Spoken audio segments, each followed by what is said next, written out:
पंच परमेष्टि भगवंतों को भावपूर्वक वंदन। जिन वाणी का श्रवण करने वाले सभी धर्म प्रेमी भाइयों और बहनों को मेरा जय जिनेन्द्र। पर्वाधिराज पर्युषण पर्व का आज दूसरा दिन है। आत्म विकास की साधना में हम सबको आगे बढ़ना है। तो इस विकास की साधना के लिए क्या महत्वपूर्ण है? आत्म विकास की साधना में हम किस प्रकार आगे बढ़ सकते हैं? उसके लिए शास्त्रकार भगवंत कहते हैं कि हमें सुनने की कला को सीखना है। किस प्रकार हमें सुनना है, किस प्रकार हमें श्रवण करना है, इसकी कला को जानना होगा और समझना होगा। श्रवण का महत्व कितना है, इस बात को भगवती सूत्र में बताया है। वहाँ पे कहा है, श्रवणे नाणेय विन्नाणे पचक्खाणे या संजमे अणासवो तवे चेव वोदाणे अक्रिया सिद्धि। कि गुरु भगवंत के मुख से जिन वाणी का श्रवण करने से हमें क्या लाभ होता है? श्रवणे नाणे या विन्नाणे, श्रवण से श्रुत ज्ञान की प्राप्ति होती है। श्रुत ज्ञान से हमें विज्ञान की प्राप्ति। विज्ञान का अर्थ है कि हेय और उपादेय क्या है, इसकी जानकारी होना। आत्महित के लिए हमें क्या करना है और क्या नहीं करना, इसकी जानकारी हमें प्राप्त होती है। तत्पश्चात जब ये जानकारी हमें मिल गई कि आत्महित के लिए क्या छोड़ना है और क्या ग्रहण करना है, क्योंकि हे का अर्थ है छोड़ना और उपादेय का अर्थ है ग्रहण करना, तो हम हे वस्तु का त्याग करेंगे। इस प्रकार जीव व्रत नियम पचखाण को धारण करता है और संयम रूपी फल को प्राप्त करता है। तत्पश्चात जब वो व्रत नियम पचखाण धारण करने लगता है तो अनाश्रवी होकर, क्या कहा है? अणासवो तवे चेव, अर्थात अनाश्रवी होकर 12 प्रकार के तप की आराधना में आगे बढ़ता है। 6 प्रकार के बाह्य तप और 6 प्रकार के आभ्यंतर तप। इस प्रकार तप की आराधना में आगे बढ़ते हुए तप के द्वारा वो अनंत कर्मों की निर्जरा करता है। तत्पश्चात तीनों योग का रुंधन करते हुए अक्रिय बनता है और इस प्रकार मोक्ष मार्ग को प्राप्त करता है। तो इतना महत्व शास्त्रकार भगवंतों ने श्रवण का बताया है। हम श्रावक किसे कहते हैं? श्रावक शब्द का अर्थ क्या है? श्र का अर्थ है श्रवण करना। तो क्या श्रवण करना? जिन वाणी का श्रवण करना। और किस प्रकार श्रवण करना? तो श्रद्धा पूर्वक श्रवण करना। जो व्यक्ति श्रद्धा पूर्वक जिन वाणी का श्रवण करता है और विवेक पूर्वक क्रिया करता है, आचरण करता है, उसे श्रावक कहा जाता है। तो श्रवण किस प्रकार करना है, हमें इस बात को समझना है। सोचिए, हर साल पर्युषण पर्व आते हैं, हम सब उपाश्रय जाते हैं। गुरु भगवंत के मुख से हम जिन वाणी का श्रवण करते हैं, कुछ याद रखते हैं तो कुछ भूल जाते हैं। परिणाम ये होता है कि जो लाभ हमें मिलना चाहिए वो लाभ हमें मिल नहीं पाता। जब तक हम उपाश्रय में बैठे हैं तब तक तो ठीक है, जैसे ही हम वहाँ से बाहर निकलते हैं अपने मूल स्वभाव में वापस आ जाते हैं, संसार के विचारों में खो जाते हैं। तो आखिर ऐसा क्यों होता है? आज तक हमने कितनी बार जिन वाणी का श्रवण किया, लेकिन जो लाभ मिलना चाहिए वो लाभ हमें नहीं मिला। तो इसके पीछे का कारण क्या है? एक बार एक शिष्य ने गुरु से प्रश्न पूछा कि गुरुदेव, आजकल जगह जगह धार्मिक प्रवचन हो रहे हैं और हजारों नहीं लाखों की संख्या में लोग प्रवचन सुनने जाते हैं। अगर इतने सारे धार्मिक इस पृथ्वी पर हो गए हैं तो ये सभी का तो स्वर्ग में जाना निश्चित ही है। गुरु ने अपने शिष्य से कहा कि तुम एक काम करो, एक घड़ा लेकर आओ, लेकिन उस घड़े में तुम्हें शराब भरनी है। गुरु की बात सुनकर शिष्य को आश्चर्य हुआ कि क्या बात है, आज गुरु ने शराब लाने के लिए कहा। तो शिष्य शराब से भरा हुआ घड़ा लेकर गुरु के पास पहुंचता है। अब गुरु ने क्या कहा कि तुम्हें ये सारी जो शराब है वो पीनी है, मगर क्या करना है, तुम्हें उसे मुंह में भरना है और कुल्ला कर देना है।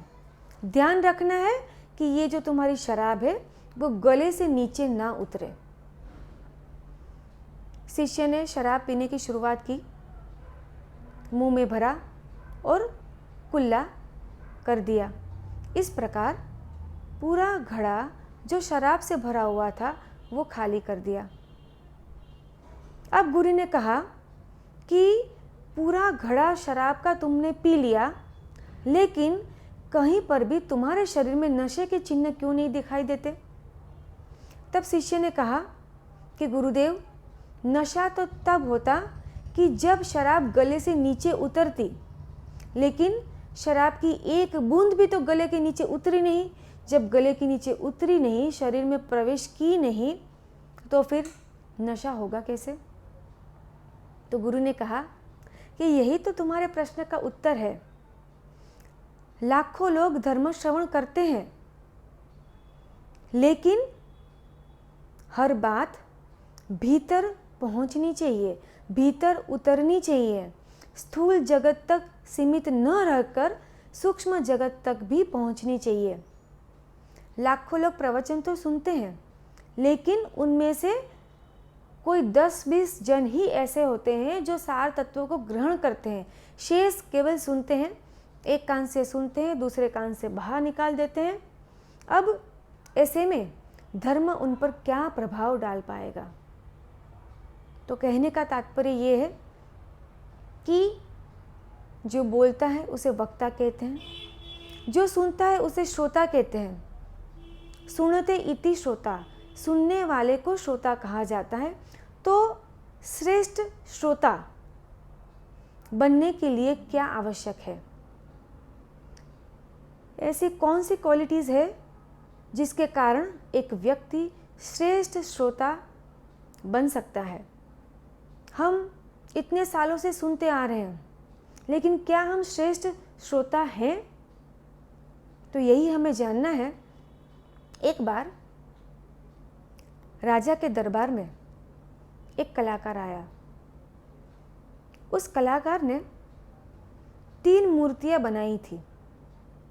तीनों मूर्तियां उसने राजा के समक्ष रख दी और राजा से कहा कि ये जो 3 मूर्तियां आप देख रहे हैं, इसमें कोई एक मूर्ति ऐसी है जिसका मूल्य है 1 स्वर्ण मुद्रा, दूसरी मूर्ति का मूल्य है 100 स्वर्ण मुद्रा और तीसरी मूर्ति का मूल्य है 1 लाख स्वर्ण मुद्रा। अब आपको ये बताना है कि कौन सी मूर्ति का मूल्य कितना है। राजा ने देखा, तीनों मूर्तियों को अच्छी तरह से देखा। तीनों की साइज एक समान थी, तीनों का रंग एक समान था, तीनों का वजन एक समान था। राजा ने सोचा कि कहीं कोई अंतर नहीं है, तो फिर मूल्य में इतना बड़ा अंतर क्यों है? एक मूर्ति अगर सोने की होती, एक चांदी की होती और अगर एक मिट्टी की होती तो समझ में आता कि तीनों के मूल्य में अंतर हो सकता था। लेकिन तीनों मूर्ति किससे बनी हुई थी? मिट्टी से बनी हुई थी। तीनों की साइज एक समान थी, तीनों के रंग भी एक समान थे, तीनों का वजन भी एक समान था। राजा ने प्रयत्न किया, सेनापति ने प्रयत्न किया, मंत्री ने भी कोशिश की, राज दरबार के कई व्यक्तियों ने ये जानने की कोशिश की कि आखिर मूर्ति में क्या अंतर है जिसके कारण इसके मूल्य में इतना बड़ा अंतर है। जब कोई इसे सुलझा नहीं पाया, तब कलाकार ने कहा कि राजन, इस तीनों मूर्ति के कान की रचना में अंतर है। क्योंकि जो कलाकार था वो तत्वज्ञानी था। उसने कहा कि मैं आपको दिखाता हूँ कि किस प्रकार इस तीनों मूर्ति के कान की रचना में अंतर है। उसने एक धागा लिया और प्रथम मूर्ति के कान में डाला, लेकिन वो धागा कहीं भीतर गया नहीं, वो धागा वहीं कान के पास अटक गया। जो दूसरी मूर्ति थी उसके भी कान में धागा डाला तो दूसरे कान से वो धागा बाहर निकल गया। और तीसरी जो मूर्ति थी उसके कान में जब धागा डाला गया तो वो कहीं से बाहर नहीं निकला। जैसे जैसे धागा अंदर वो कलाकार डाल रहा था वैसे वैसे वो भीतर जा रहा था और कहीं से भी बाहर नहीं निकल रहा था। तो जो पहली मूर्ति थी उसका मूल्य 1 स्वर्ण मुद्रा, दूसरी मूर्ति जिसके कान में धागा डाला और दूसरे कान से निकल गया उसका मूल्य कितना? 100 स्वर्ण मुद्रा। और तीसरी मूर्ति कि जिसमें से धागा कहीं से भी बाहर नहीं निकला वो 1,00,000 स्वर्ण मुद्रा। कलाकार ने कहा, 3 मूर्ति की तरह श्रोता भी 3 प्रकार के होते हैं। पहले प्रकार के श्रोता पहली मूर्ति के समान होते हैं कि भाषा वर्गणा के पुद्गल उसके कान से टकराते हैं और कान से टकराकर चले जाते हैं। जो दूसरे प्रकार के श्रोता है वो दूसरी मूर्ति के समान जब वो प्रवचन सुनते हैं तब जब तक वो उपाश्रय में बैठे हैं, जब तक वो सुन रहे हैं तब तक ठीक है, लेकिन जैसे ही उपाश्रय से बाहर निकलते हैं संसार में ऐसे उलझ जाते हैं कि वापस अपने मूल स्वभाव में आ जाते हैं। तो उस दूसरे प्रकार के श्रोता कैसे हैं? दूसरी मूर्ति के समान है। और तीसरे प्रकार के जो श्रोता है वो तीसरी मूर्ति के समान है कि जब वे प्रवचन सुनते हैं तो जब प्रवचन सुनते हैं तो न केवल वो सुनते हैं, श्रवण करते हैं, बल्कि हृदय में उस ज्ञान को धारण करते हैं।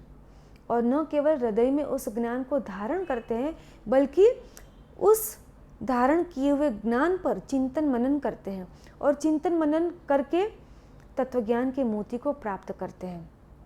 तो श्रेष्ठ श्रोता कौन है? तीसरे प्रकार के जो श्रोता है वो श्रेष्ठ श्रोता है और उसी का आध्यात्मिक जगत में मूल्य है। भर्तृहरि जी नाम के एक संत हो गए, उन्होंने भी श्रोता के 3 प्रकार बताए हैं। उन्होंने कहा कि कुछ श्रोता लोहे की गर्म भट्टी के समान होते हैं जिसमें पानी की एक बूंद अगर डाल दी जाए तुरंत वो नष्ट हो जाती है। दूसरे प्रकार के जो श्रोता होते हैं वो कमल के पत्ते के समान होते हैं। कमल के पत्ते के ऊपर जब पानी की बूंद गिरती है तो कुछ समय तक ही वहाँ पे रह पाती है, जैसे ही हवा का झोंका आता है वो पानी की बूंद चली जाती है। और तीसरे प्रकार के जो श्रोता होते हैं वो स्वाति नक्षत्र पे जो छीप, उस छीप के अंदर जब पानी की बूंद गिरती है तब उसमें से मोती प्रकट होता है। ठीक उसी प्रकार तीसरे प्रकार के जो श्रोता होते हैं उनके हृदय की बूंद पर, उनके हृदय की भूमि के ऊपर जब जिनवाणी की बूंदें गिरती है तब वो श्रोता चिंतन मनन के माध्यम से उसमें से तत्वज्ञान के मोती को प्राप्त करते हैं। तो ऐसे प्रकार के जो श्रोता होते हैं वो श्रेष्ठ कैटेगरी के श्रोता माने जाते हैं। श्रोता और चिंतन मनन का गहरा संबंध है। श्रेष्ठ श्रोता वही है जो न केवल सुने बल्कि सुनने के बाद चिंतन मनन करे। अक्सर हम क्या करते हैं कि प्रवचन तो सुन लेते हैं, लेकिन सुनने के बाद तुरंत हम भूल जाते हैं कि हमने क्या सुना। 5-10 साल पहले अगर कोई घटना, कोई प्रसंग ऐसा हो जाता है, उसे हम याद रखते हैं, वो हमें याद रह जाता है, लेकिन 2 घंटे पहले हमने प्रवचन में क्या सुना ये हमें याद नहीं रहता। इसका कारण क्या है कि सुनने के बाद हमने क्या सुना। आज के इस प्रवचन के विषय में ऐसी कौन सी खास बात थी जो मेरे जीवन के साथ जुड़ी हुई है, जो मुझे मेरे जीवन में अप्लाई करनी है, कहाँ मेरी गलती हो रही है, किस तरह से मुझे सुधार करना है। इस प्रकार का यदि चिंतन मनन किया जाए तब हमें जिनवाणी याद रहती है। तो श्रोता और चिंतन मनन, श्रेष्ठ श्रोता वही है जो चिंतन मनन करे। और चिंतन मनन को शास्त्र में क्या कहा है? अनुप्रेक्षा करना। चिंतन मनन यानी कि अनुप्रेक्षा। तो अनुप्रेक्षा किसका प्रकार है? 12 प्रकार के जो तप है, 6 बाह्य और 6 आभ्यंतर तप, उसमें से आभ्यंतर तप में एक प्रकार है स्वाध्याय तप। तो स्वाध्याय तप के विषय में उत्तराधीन सूत्र में क्या बताया कि सज्जाई समो तवो नथी, अर्थात स्वाध्याय के समान दूसरा कोई तप नहीं है। इतना महत्व स्वाध्याय तप को दिया गया।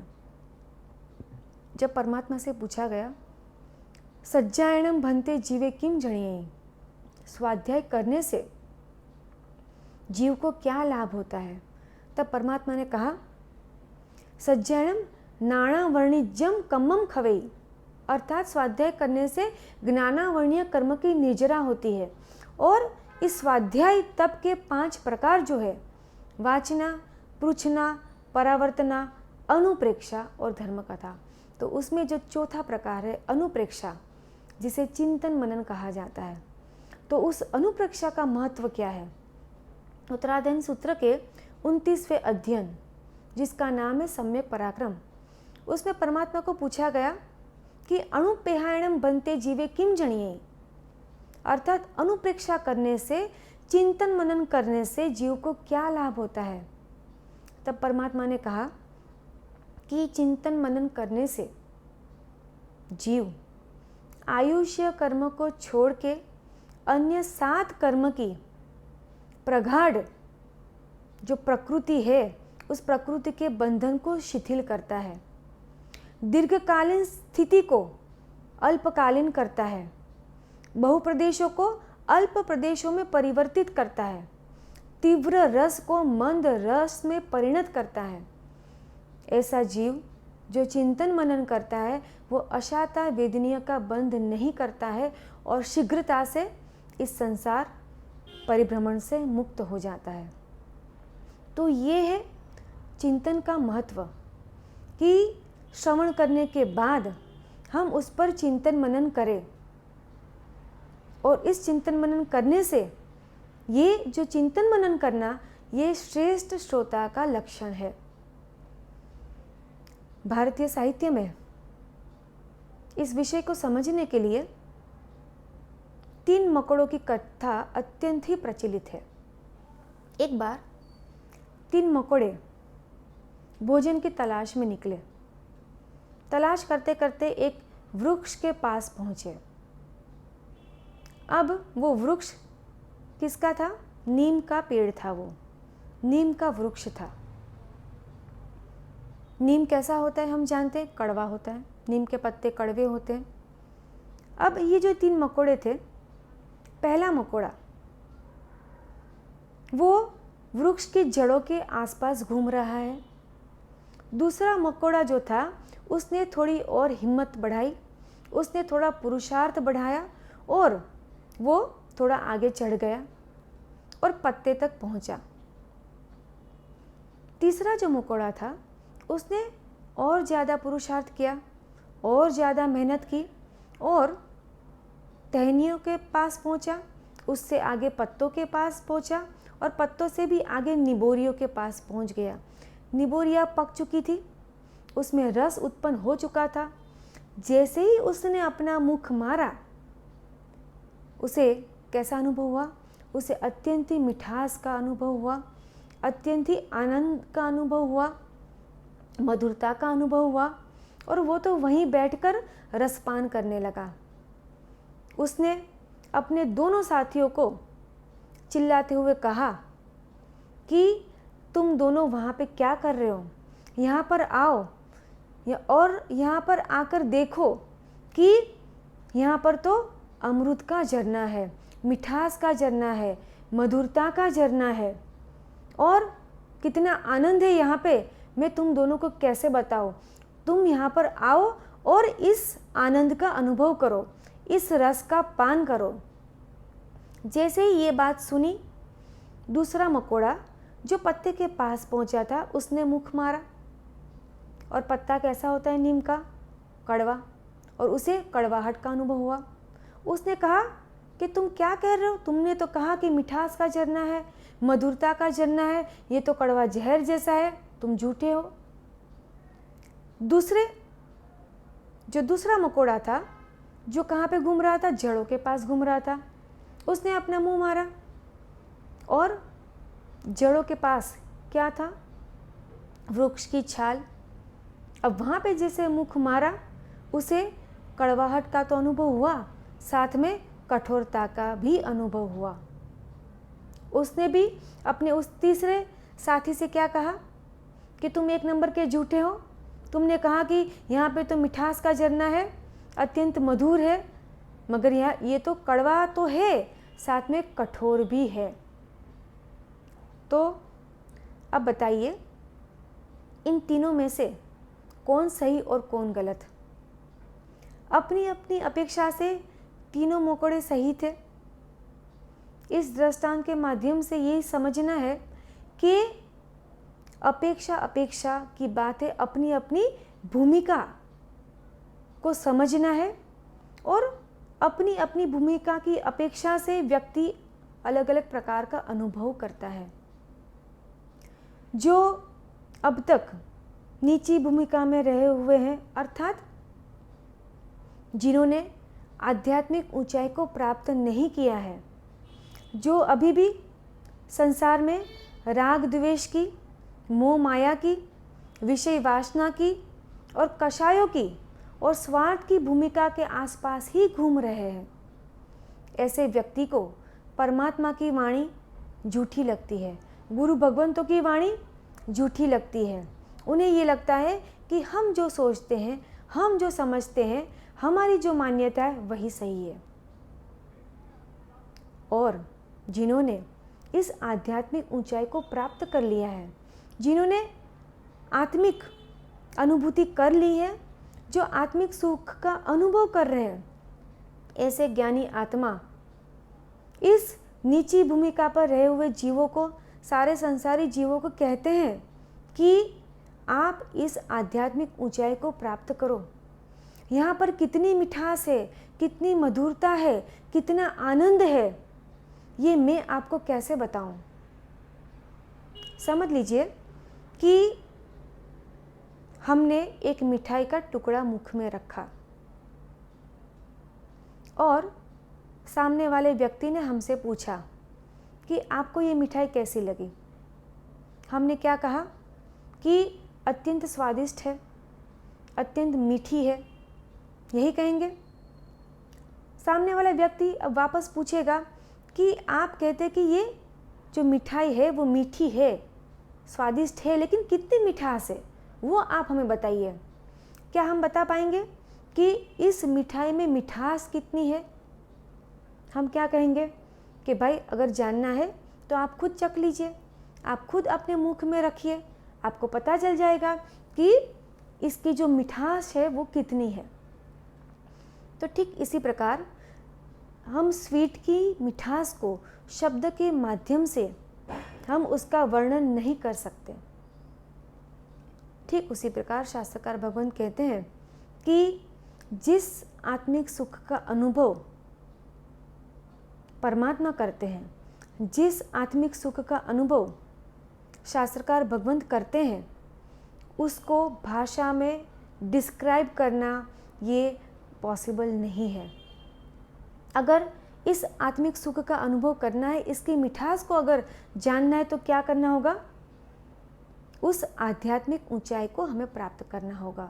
तो जब तक नीची भूमिका में रहने वाले जीव चिंतन की गहराई को और मनन की ऊंचाई को प्राप्त नहीं करते, पुरुषार्थ करके आगे नहीं बढ़ेंगे, तब तक वे आत्मिक सुख का अनुभव नहीं कर सकते।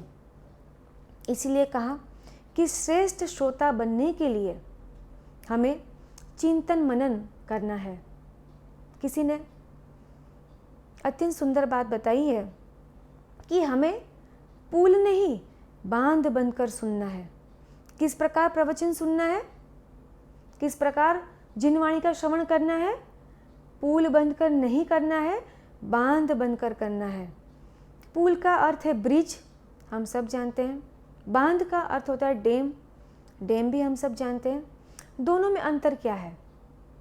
जब बारिश होती है तब ब्रिज में पानी जो होता है वो दोनों साइड से बह जाता है, कहीं पे ठहरता नहीं, कहीं पे रुकता नहीं।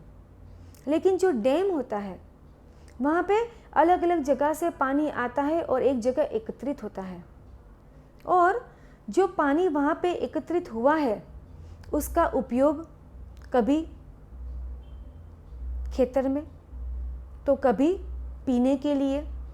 तो इस प्रकार अलग अलग जगह पे इस पानी का उपयोग आवश्यकता के अनुसार किया जाता है। लेकिन पुल में जो पानी गिरता है उसका उपयोग कहीं हो नहीं सकता।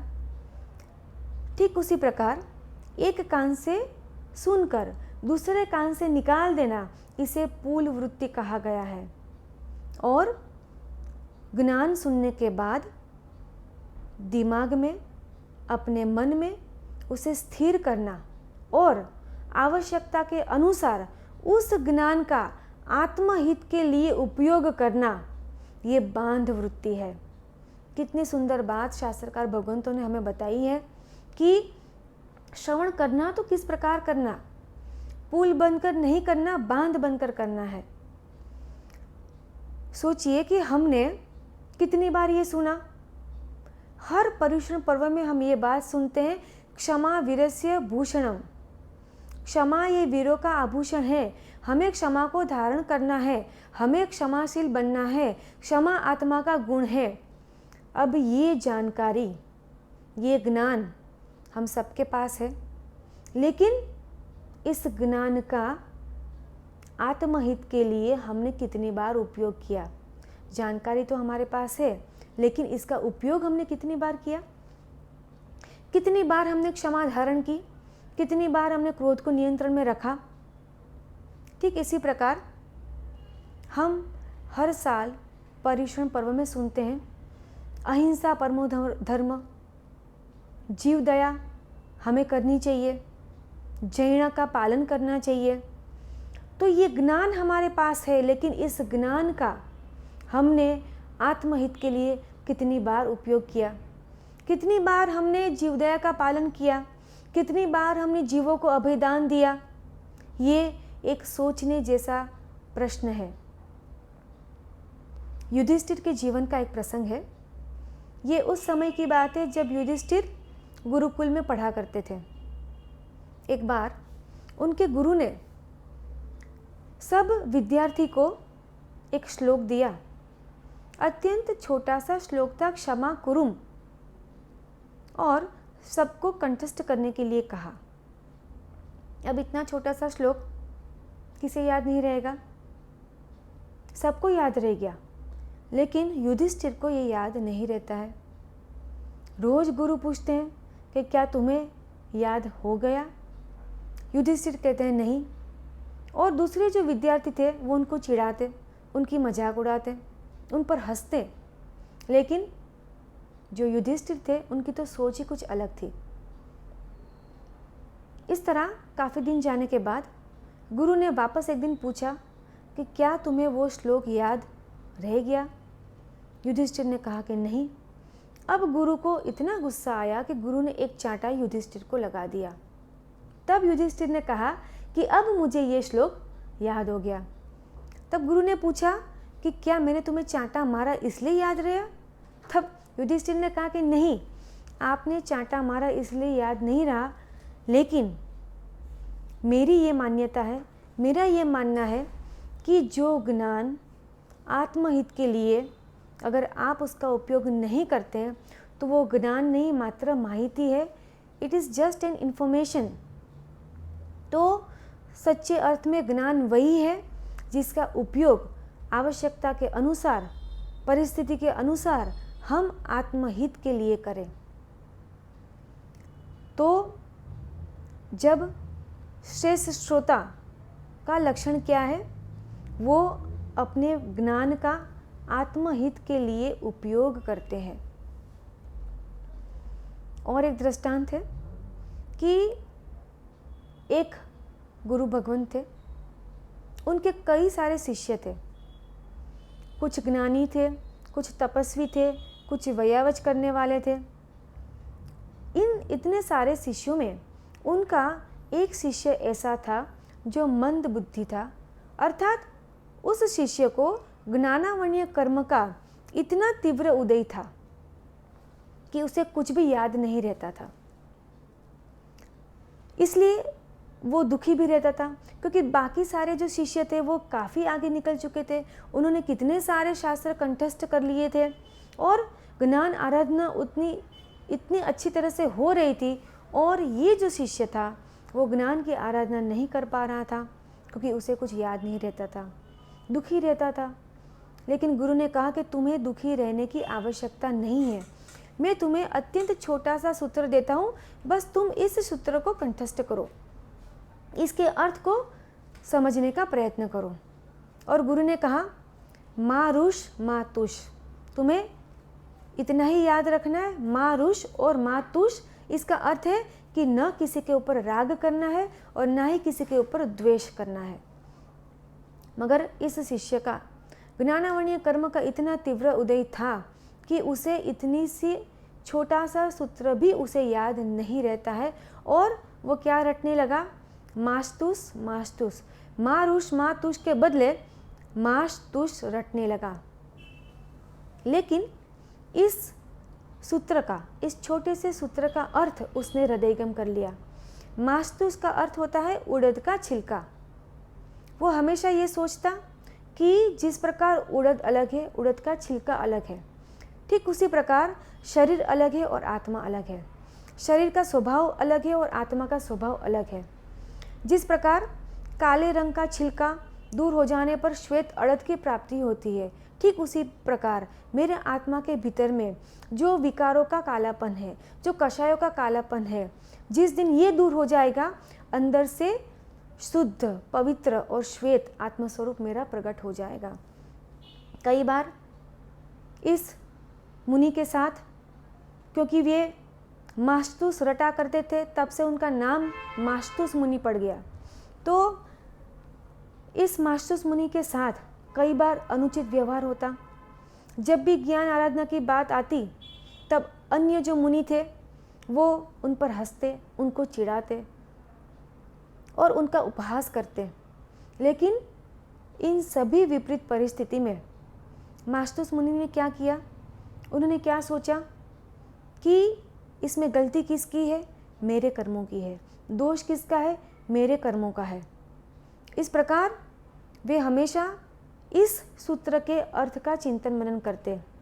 भले ही वो सूत्र उन्हें याद नहीं रहा, लेकिन उस सूत्र के अर्थ को उन्होंने आत्मस्थ कर लिया, और इसी का परिणाम ये हुआ कि उन्हें केवल ज्ञान की प्राप्ति हो गई।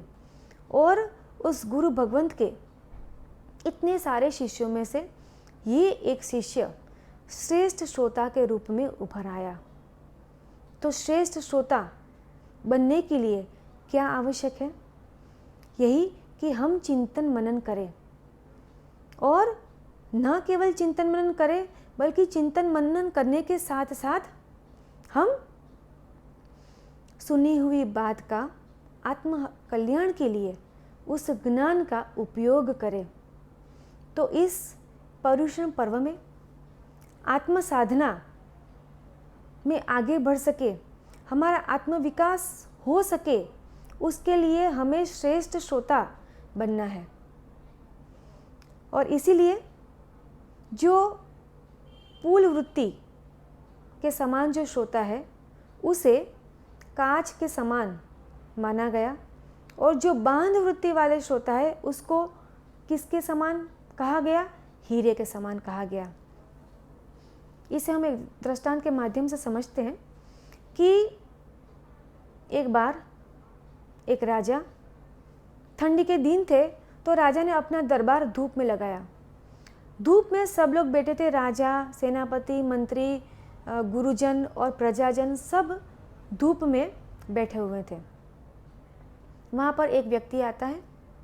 उस व्यक्ति ने 2 रत्न उस राजा के सामने रखे और राजा से कहा कि ये जो 2 रत्न हैं उसमें से एक असली है और एक नकली है। आपको ये सिद्ध करना है, आपको ये बताना है कि इसमें से असली हीरा कौन सा है और नकली हीरा कौन सा है। एक असली था और दूसरा जो था वो कांच का टुकड़ा था, लेकिन रंग रूप में, साइज में, सब में एक समान थे दोनों हीरे। और उस व्यक्ति ने कहा कि मैं कई राजा के पास गया हूँ, कई राज्य में मैं इस ऑफ़र को साथ में लेकर गया हूँ, और जहाँ पर भी मैंने गया आज तक कोई भी व्यक्ति ये पहचान नहीं पाया है कि इसमें से असली हीरा कौन सा है और कांच का टुकड़ा कौन सा है। अगर आपने ये पहचान लिया तो जो अमूल्य हीरा है वो आपका हो जाएगा। अगर आप पहचान नहीं पाते हैं तो इस हीरे की जो मूल्य है उतना मूल्य आपको मुझे चुकाना होगा। उसने कहा कि अगर आपको मेरी शर्त कबूल है तो आप इसे एक्सेप्ट करें। तब राजा ने कहा कि नहीं, ठीक है। और राजा ने प्रयत्न किया ये जानने का।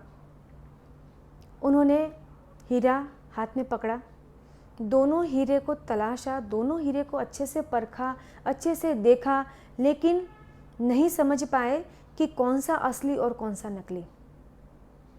सेनापति ने भी प्रयत्न किया, मंत्री ने भी प्रयत्न किया, कई सारे वहाँ पे विद्वान बैठे हुए थे, उन्होंने भी प्रयत्न किया, लेकिन कोई भी व्यक्ति ये बता नहीं पाया कि इसमें से असली कौन सा है और नकली कौन सा है। थोड़ी देर के बाद पीछे में कुछ हलचल हुई। एक व्यक्ति जो पीछे में प्रजा के साथ खड़ा हुआ था, वो व्यक्ति अंधा था।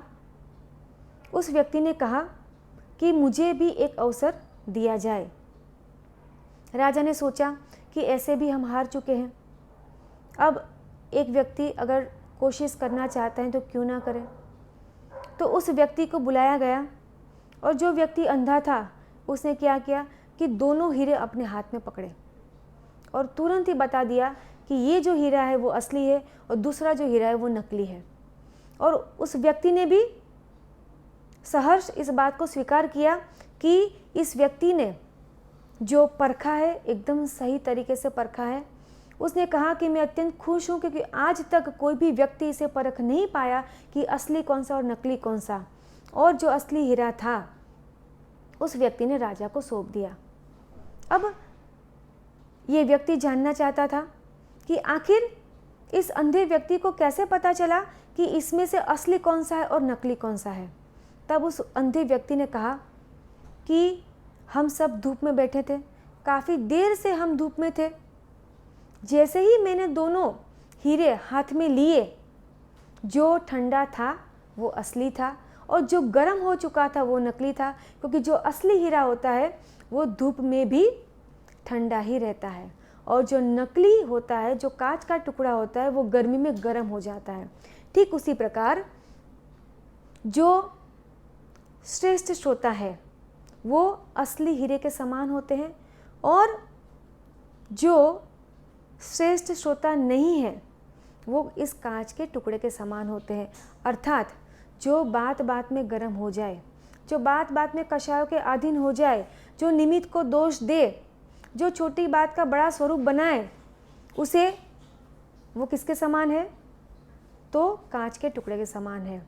लेकिन जो व्यक्ति कषायों के अधीन नहीं होता है, विपरीत परिस्थिति में भी वो संभव धारण करता है, वो क्षमा को धारण करता है, निमित्त को दोषी नहीं मानता है और अपने स्वभाव में स्थिर रहता है, वो हीरे के समान है। तो जो श्रेष्ठ जो श्रोता है वो हीरे के समान होते हैं। तो हमें किस प्रकार के श्रोता बनना है?